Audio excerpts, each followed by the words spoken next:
தமிழ்நாடு முழுவதும் கடந்த 22 ஆண்டுகளாக பணி ஓய்வூதியம் பெறுவதற்காக பல போராட்டங்களும் பிரச்சனைகளும் எழுந்து வந்த நிலையில் தற்போது அதற்கு தமிழ்நாடு அரசு முதற்கட்ட முற்றுப்புள்ளியை வைத்திருக்கிறது.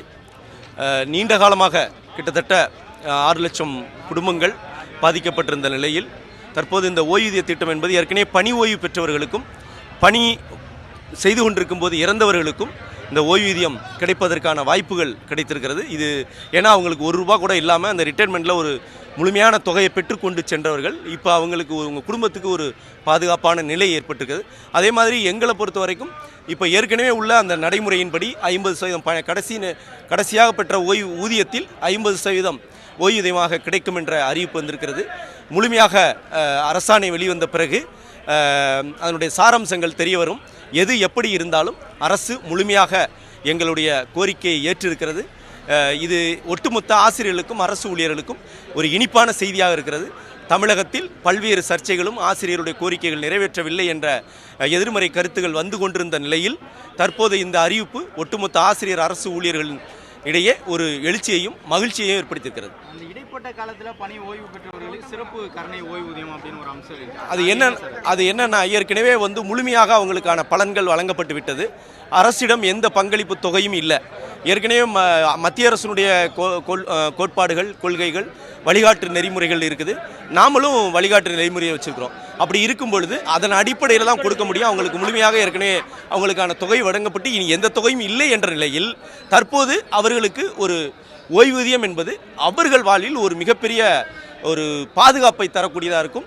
நிச்சயமாக நம்ம பார்க்கலாம், கூலி வேலைகளுக்கு செல்வதும் 100 நாள் வேலைக்கு செல்வதும் ஆசிரியர் பணியை முடித்தவர்கள் பெட்டிக்கடை வைத்திருப்பதுமாக இருக்கிறது. அதுபோன்ற பணிகளிலும் ஈடுபட்டு ஒரு கௌரவமாக வாழ்ந்து வந்தவர்கள் இது மேலும் ஒரு ஆசிரியராக பணியாற்றவனுடைய வாழ்வில் ஒரு கௌரவத்தை ஏற்படுத்தக்கூடியதாக இது அமையும். இது தோராயமாக இப்போ நம்ம 6 லட்சம் பேர் சொல்கிறாங்க. அது முழுமையான எண்ணிக்கை தெரியலை. அரசனுடைய அறிவிப்பு அரசாணை வரும் பொழுது அந்த எண்ணிக்கை தெரிய வரும். எப்போது நடைமுறைப்படுத்தப்படும் அப்படிங்கிறதுக்கான இப்போ எப்போவுமே அரசாணை வரும்போது இந்த நாள் யாரெல்லாம் பணியில் இருக்கிறாங்களோ அவங்களுக்கு உறுதிப்படுத்தப்படும்.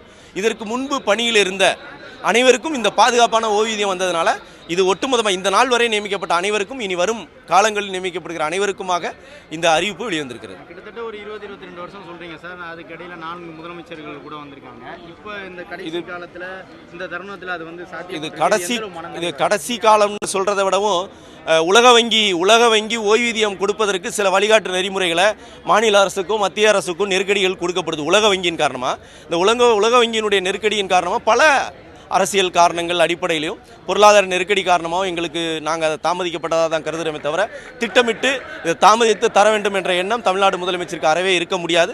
அப்படி இருந்திருந்தால் 31/5/2009 வரை 1/1/2006 வரை கொடுக்கப்பட வேண்டிய அந்த பலன்களை அந்த நமது ஏற்கனவே இருந்த அந்த பலன்களை குழுவினுடைய பலன்கள், அதாவது என்ன சொல்லுவாங்க, ஊதிய குழு பலன்களை கிட்டத்தட்ட 3 ஆண்டுகளுக்கு நீட்டித்து தந்தார்கள். அப்படி ஒரு பலனை நீட்டித்து தருகிற பழக்கம்தான் தற்போதைய முதலமைச்சர் துணை முதலமைச்சராக இருந்தபோதே செய்திருந்தார். எனவே இது எங்களுக்கு நிச்சயமாக இது எந்த எதிர்பார்ப்போடும் அரசியல் சார்போடும் வருங்கால தேர்தலை கருத்தில் கொண்டும் செய்யப்படவில்லை என்பதை நாங்கள் நம்புகிறோம். பழைய ஓய்வூதிய திட்டத்தை கொண்டு வரணும் அப்படிங்கிற ஒரு விஷயம் தான் முன் வச்சோம். ஆனால் இப்போ புதிய உறுதியளிக்கப்பட்ட ஓய்வூதிய திட்டம்னு ஒன்று புதுசாக அமல்படுத்துகிறோம். இப்போ என்னென்னா நான் முகநூலில் கூட ஒரு பதிவு பண்ணியிருந்தேன். நாங்கள் வெங்காயத்துக்காகவும் பழைய கஞ்சிக்காகவும் காத்திருக்கிறோம். பசியோட பிரியாணி, கோழி பிரியாணி எதிர்பார்க்கல. முதல்ல பசியோடு இருக்கிறவர்களுக்கு பசியை தீர்க்கணும். ஏற்கனவே குடும்பங்கள் இறந்து போனவங்க வீட்டில் இருக்கிறாங்க. இறந்து போனவர்களோட மட்டும் இல்லாமல் ஓய்வு பெற்றவர்கள் கூலி வேலைகளுக்கு செய்கிற நிலை இருக்குது. அவர்களை கௌரவமாக பாதுகாப்பதற்கு முதல் கட்டமாக தமிழ்நாடு முதலமைச்சர் தான் செய்திருந்தாலே மகிழ்ச்சி அடைவோம். இப்போது கூடுதலாக எங்களுக்கும் ஓய்வூதியத்தை கொடுத்துருக்கிறாரு. முழுமையாக திருப்தியோடு இருக்கிறோம்.